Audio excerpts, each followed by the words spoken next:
Today, we're diving into an incredible public health story out of Papua New Guinea.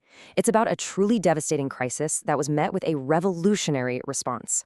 We're talking mobile clinics, artificial intelligence, and a powerful human connection, all teaming up to kick one of the world's deadliest diseases out for good. This isn't just some catchy slogan. It's a literal battle cry painted on the side of mobile screening vans, which had become this amazing symbol of hope across the nation. Is basically a promise that help has arrived right on people's doorsteps. So how did they pull it off? Let's get into it. All right, here's our roadmap. First, we need to understand the sheer scale of the crisis. Then, we'll look at the incredible response that was put together, the amazing tech and treatments that really changed the game, that all-important human element that made it all work, and finally, what the road ahead looks like. To really appreciate this success story, you first have to understand just how dire the situation was. See, tuberculosis wasn't just another health issue in Papua New Guinea.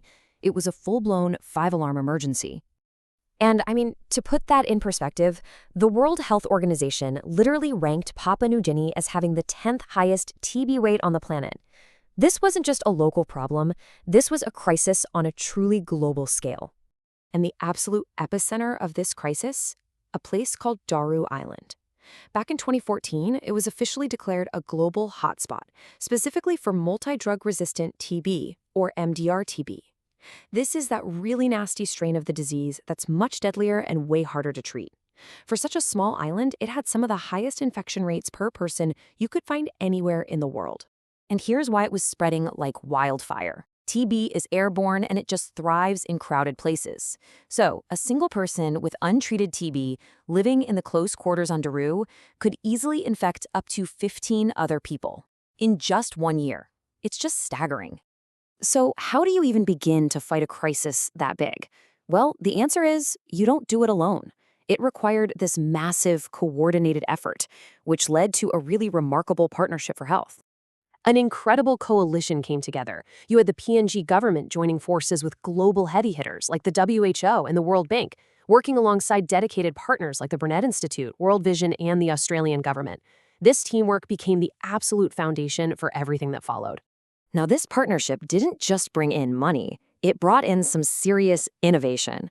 And one of the most brilliant ideas was to take cutting-edge diagnostic technology and bring it directly to the people who needed it most. Think about it. Instead of forcing sick people to make long, difficult, and expensive trips to a clinic, the solution came to them.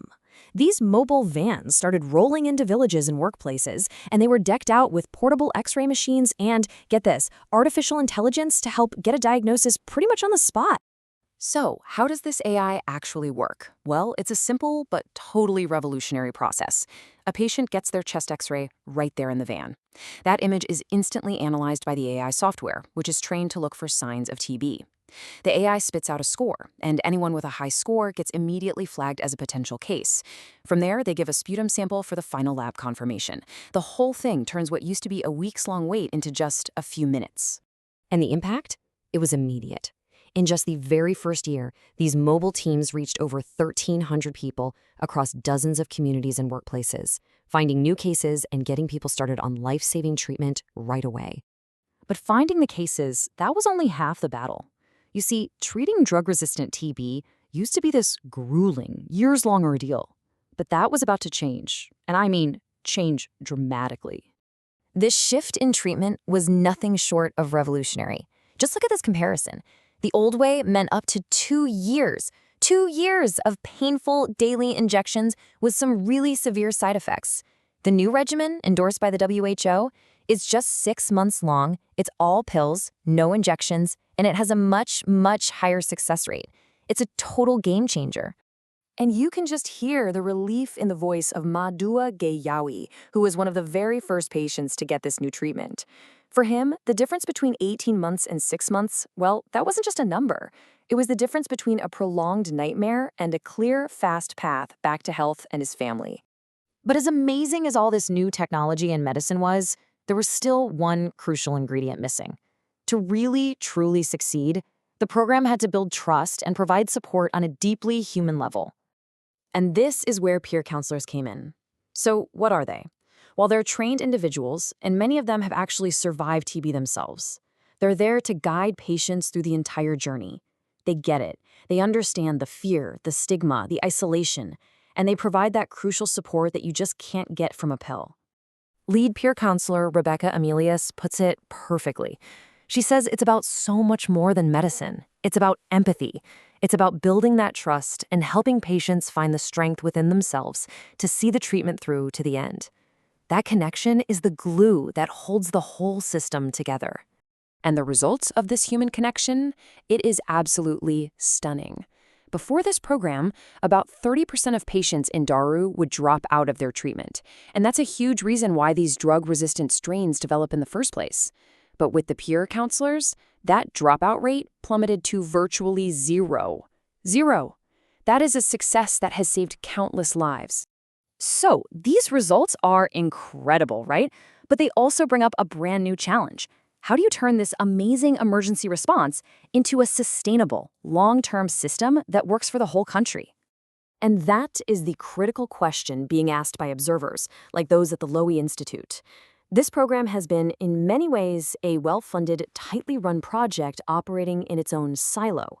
So what happens when you try to integrate that into a national health system that historically just hasn't had the same level of resources? Ultimately, the focus has to shift to long-term planning.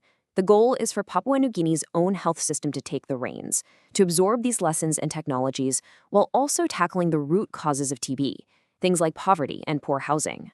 And there is every reason in the world to keep investing. I mean, check this out. Data from the WHO shows that fighting TB isn't just a cost. It's one of the best investments a country can possibly make. For every single dollar spent, the return in health and economic benefits can be as high as $43. That's an incredible return. Which brings us to this final, powerful message from the World Health Organization. The story in Papua New Guinea proves that ending TB isn't some distant, far-off dream. With the right mix of technology, treatment, teamwork, and that vital human connection, it is absolutely achievable. The key is to act now.